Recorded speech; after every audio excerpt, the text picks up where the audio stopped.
Hi guys, I'm here, Dr. YouTube again. This is about Hillary and the political stuff again. And how can she get away with anything worse than a lot of guys I was in prison with got away with? You know?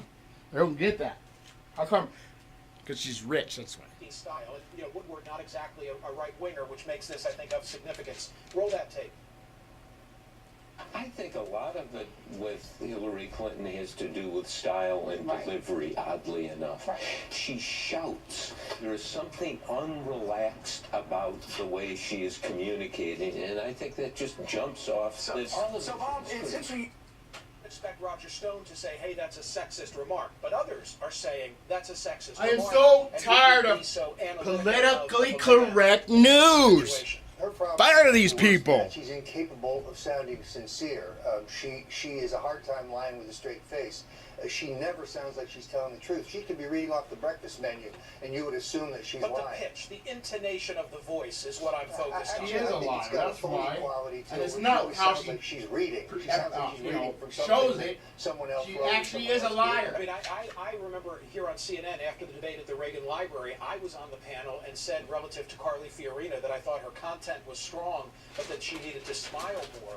And people were all over me saying that was a sexist comment. Do we treat women differently, even maybe without knowing so, than we treat men? Very clearly, in one interview, I described her as shrill. And everybody's a victim. That was extraordinary, but even the rich if we are in an are age victims. of equality, That's and everybody stupid. wants to be treated equally, But the real victims don't get the counted. Sincerity and the tone Like of me. Hillary Clinton are certainly fair game. Roger Stone, thank you for being here as always. Now for the other side, Politico says that David Brock, the conservative who switched sides and is now running a Hillary super PAC, is helming her plans to go after Trump, and he joins me now. Hey, David, first of all, is that true? It was Glenn Thrush who reported that you're the guy building the Hillary opposition research file on Trump.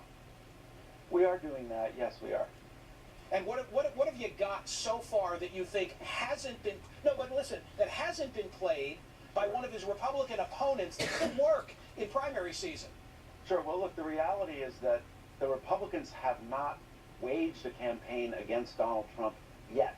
And the reason for that is they're afraid of alienating his supporters.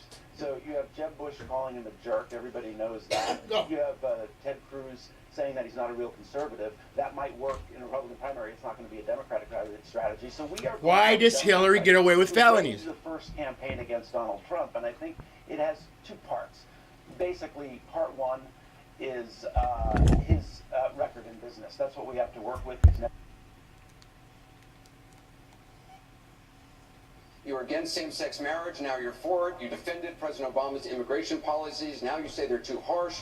You supported his trade deal dozens of times, you even called it the gold standard. Now suddenly last week, you're against it. Will you say anything to get elected? Yes. Well, actually, I have been She's very a liar. consistent over the course of my She is entire life. I have the always biggest fought for the same Satanist values and politics principles. right now. Do you think New York State should recognize gay marriage? No. No. Okay. I believe that marriage is not just a bond, but a sacred bond between a man and a woman. I have not supported same-sex marriage.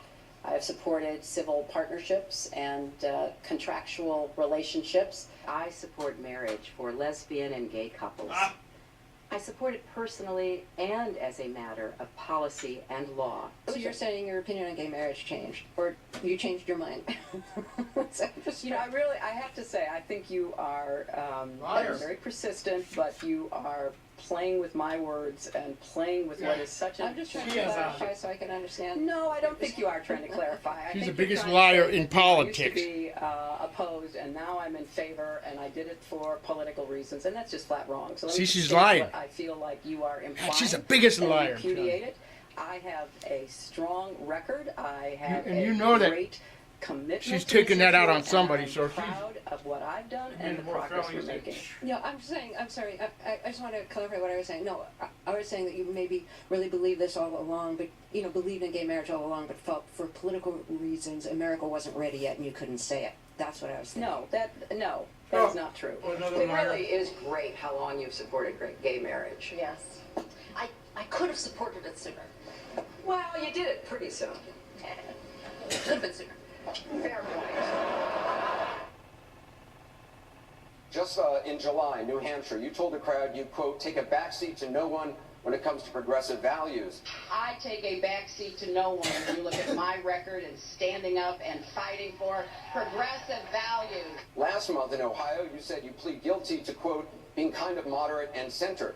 Do you change your political identity based on who you're talking to? No, I think that, like most people that I know, I have a range of views, but they are rooted in my values and my experience. And no one knows what that is. Kind of moderate and center. I plead guilty. Just for the record, are you a progressive or are you a moderate? I'm a progressive. She's against America. Going through the emails, there were over Thousands. 60,000 in total sent and received. About half were work-related and went to the State Department, and about half were personal, that were not in any way related to my work. Sorry. When you speak to the public, I'm hoping I say, can I post turn this because over she everything. stopped most of them already.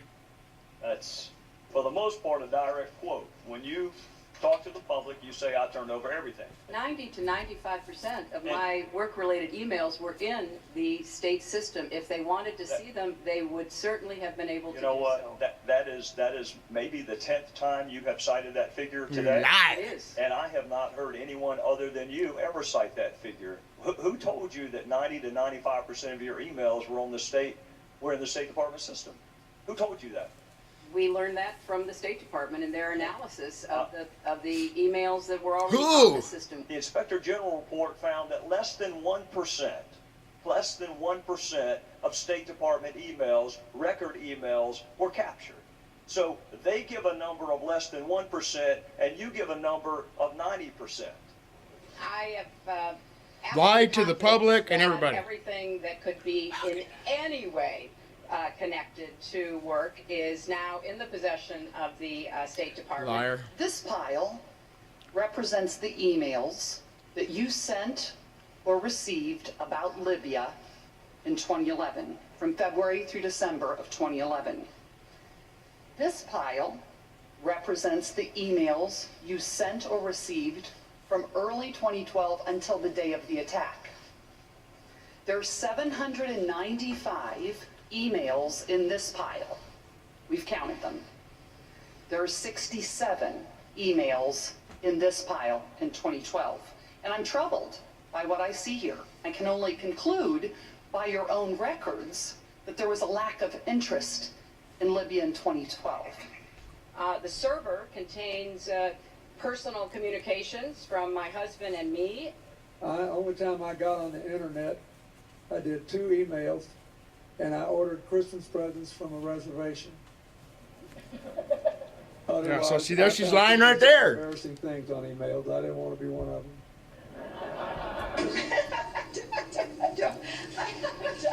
I mean, and how many angels dance on the head of a pin? I have really. How many demons she yet means. to, I mean, how do you answer that? I represented Wall Street as a senator from New York, and I went to Wall Street in December She's of a liar. 2007, before the big crash that we had. And she still let it happen. We said, cut it out.